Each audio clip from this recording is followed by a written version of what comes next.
Why can't we buy humanoid robots today? Is it the software? Is it the fundamentals? If we have the AI brains, why are the bodies still stuck in the laboratory? To understand the next 5 years of the industrial economy, we need to stop looking at the robots and start looking at the bottlenecks, keeping them from the factory floor. How do you scale a robot with 20, 30, or even 40 torque joints? How do you keep it from melting down? Today, we unmask the physical hardware race that will decide the winners of the Humanoid Revolution.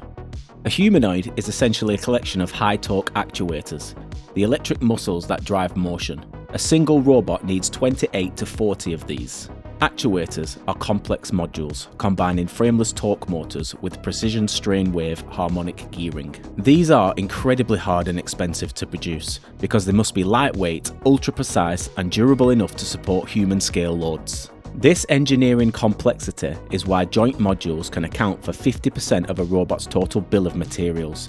The supply chain is choked. First, we need to look at Harmonic Drive Systems. This remains the incumbent giant, managing a margin squeeze as they scale. As the absolute gold standard and patent holder for strain wave gearing, they practically define precision motion for industrial robotics. They're sacrificing short-term profitability, ploughing cash into capacity to capture the exploding humanoid and AI robotics market. Then, we have Nabtesco.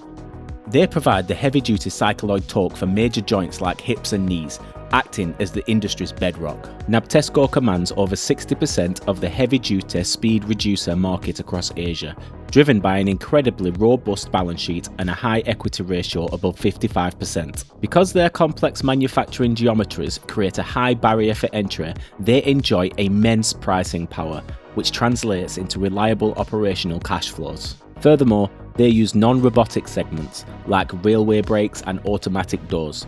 They use these like cash-generating shock absorbers, allowing them to self-fund aggressive R&D without relying on debt.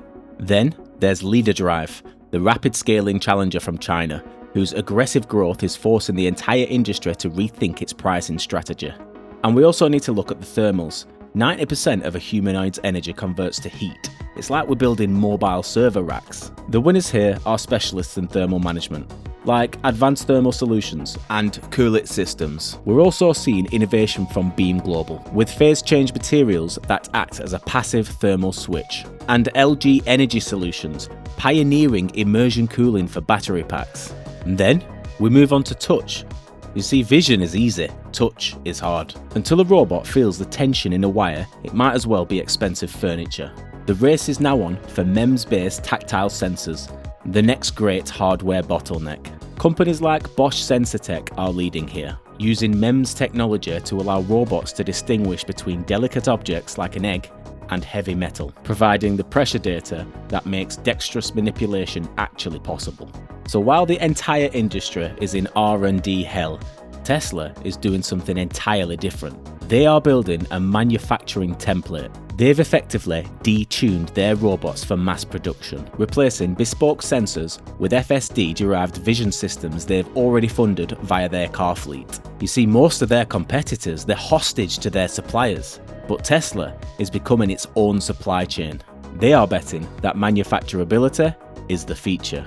The humanoid market is heading towards a multitude of trillion addressable market, but the value is shifting. You can bet on the robot, or we can bet on the bottlenecks. This is Sundance from MyStockHarbor. Keep your course steady, guys.